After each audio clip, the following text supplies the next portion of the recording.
Македонија е затрупана со отпад, а отворените депонии низ државата ја загадуваат животната средина и го загрозуваат здравјето на луѓето.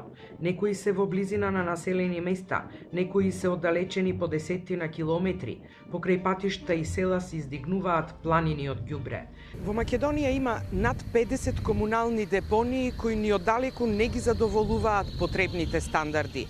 Сите се потенцијална еколошка бомба која ги загадува воздухот, водата и почвата. Она што се случи со Струшката депонија може да се случи со било која друга, доколку редовно не се затрупува со земја. Битола го одлага сметот на комуналната депонија Мегленци во непосредна близина на реки на село Новаци. Екологистите велат дека е недозволиво што државата се однесува неодговорно и незаинтересирано за решавање на проблемот со отпадот. Познато е дека таа депонија и сите депонии во Македонија, она што ние го знаеме, не само што не се адекватни, туку се надвор од сите стандарди и напротив, покрај тоа се тие и она што го реков на почетокот, еколошки катастрофи. Тие се толку негативни, толку влијат негативно на здравјето на луѓето, на природата, на водите, што мислам дека тоа исто како неколку пати сум го кажал тоа за неколку други работи, тоа се мисли и на депонијата, тоа исто како вие дома вашиот отпад да го одлагате во спалната соба додека јадете во дневната. Од битолски комуналец велат дека состојбата со депонијата Мегленци е иста како и со останатите депонии во државата, а единствен начин таа да се држи под контрола е периодично да се насипува со земја. Во последните години велат немаат проблем со самозапалувањето, а набавиле и нова механизација. За да се третира според стандардите потребни се многу пари, кои ова предпријатие ги нема.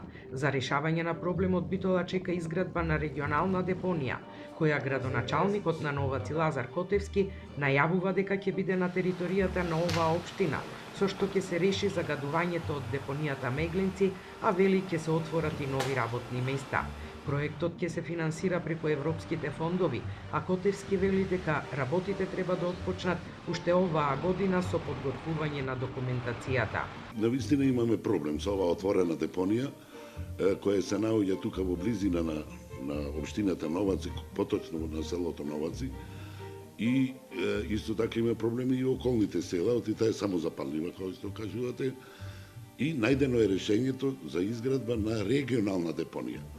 Тука имаше комисија од Европа, која вршеа геотермички, геолошки испитувања.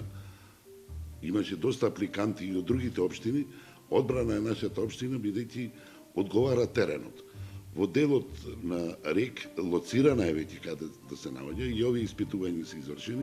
Прилепската локална самоуправа сама ќе го решава проблемот со депонирање на отпадот и нема да се приклучи кон регионалниот центар во Пелагонискиот регион. Прилепски комуналец веќе започнал примарна селекција на отпад во домакинствата. Во кругот на депонијата се гради фабрика за секундарна селекција, а пак оттаму најавуваат дека наскоро ќе започне изградба на компостара, со која Прилеп дефинитивно ќе го реши проблемот со отпадот. Проектот за регионалната депонија за источниот и североисточниот регион е почнат во 2011 година, како пилот проект на Министерството за локална самоуправа и на Европската унија. За изградба предвидени се 35 милиони евра, пари од фондовите на Европската унија. И за депонијата во Струга, која е на 500 метри од градот и повеќе од една деценија ги задушува стружани, ќе се бара трајно решение. Пожарот во депонијата кој беше активен речиси 2 месеца, денови ве изгаснат, но тоа не го решава проблемот.